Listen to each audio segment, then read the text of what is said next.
Fixing Hawaii Hospitality Industry Part 4 by Owen, Cindy, Justino, and Carlson. Train their staff with hospitality towards standard safety measures will most likely attract customers to their establishment.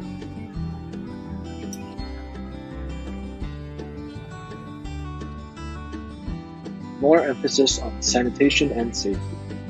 Ever since the world set their ears on COVID-19, sanitation has been a top priority in the restaurant industry since it is a virus that can be spread through air, touch, and bodily fluids.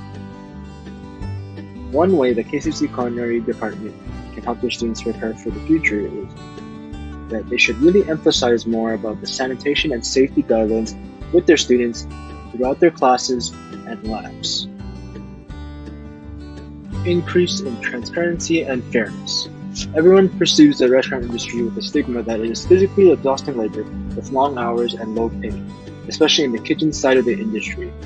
And once everything goes back to normal, restaurants will have to figure out solutions where their employees receive higher pay while keeping costs low, all while trying to attract customers to dine in once again.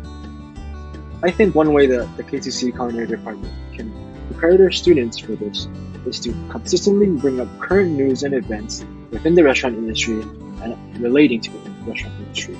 Discuss and brainstorm solutions that can help the industry in these coming years. Increase in efficiency. Efficiency will be important once everything goes back to normal. Since most food establishments have switched to takeout and delivery, everyone is stuck in a more relaxed environment in the sense that there is no need to directly serve customers. When people are allowed to dine in once again with no restrictions, there will be a big influx of people going out. Thus, this will require efficiency to keep up with the increase in demand. Some ways the KCC Culinary Department can help prepare students to be more prepared is to be more strict and have students be more aware in the lab classes where they are serving real customers. Topic 2. With a COVID framework recovery put in place, it limits other businesses moving forward. Our goal is to reach Tier 4 so we can be healthy and better serve Hawaii. The foundation of the framework rests on 4 tiers. Each tier is based on the level of community spread of COVID within the city, determined by the number of daily cases reported and the positivity rate over a 7-day average.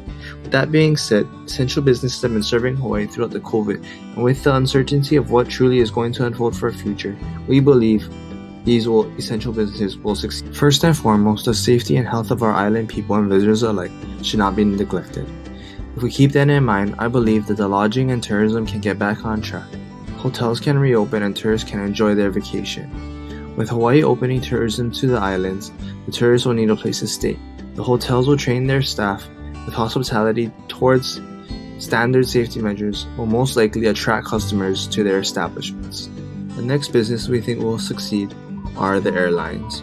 We believe that the airline business that better sells their airline will most likely succeed in Hawaii in the next year because of the reopening of Hawaii to tourists has a lot of uncertainties. Travelers will be looking for the cheapest and best offer to travel. With the uncertainty of COVID and the challenges we face daily, it will be best to look at the offer that best fits your travel guide and gives you the most flexibility with cancellations and making changes. Topic 3. For Group 1, we like that they highlighted that Waikiki is mainly based on tourists and tourism, so without them, business will be extremely slow. They also expanded well on having a good planning stage when thinking of opening something in Waikiki. Then you need to do your research and have your preparations done well before starting. Group 2. We like that they focused on safety measures and how they have to be taken and followed, and how businesses should have to prove themselves that they are taking measures to keep the guests and locals safe. Safety comes first, and that they have to be open to the change in volume in business.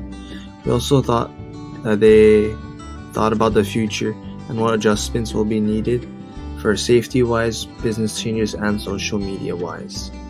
For Group 3, they also mainly focused on tourists and how it's such a huge part of what makes Waikiki Waikiki.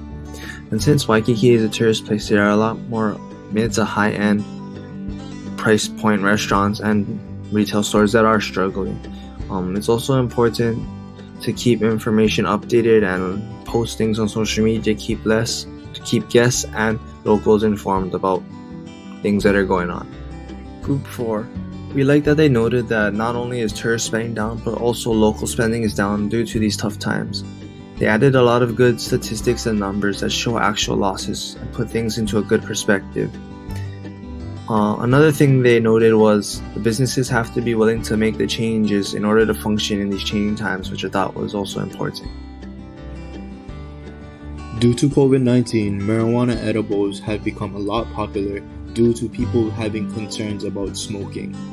Teas, gummies, and cookies are now being made with marijuana for people that want to control their THC intake and are afraid to smoke. Culinary industries like food and wine and businesses like Bon Appetit are working together to create cannabis-infused recipes.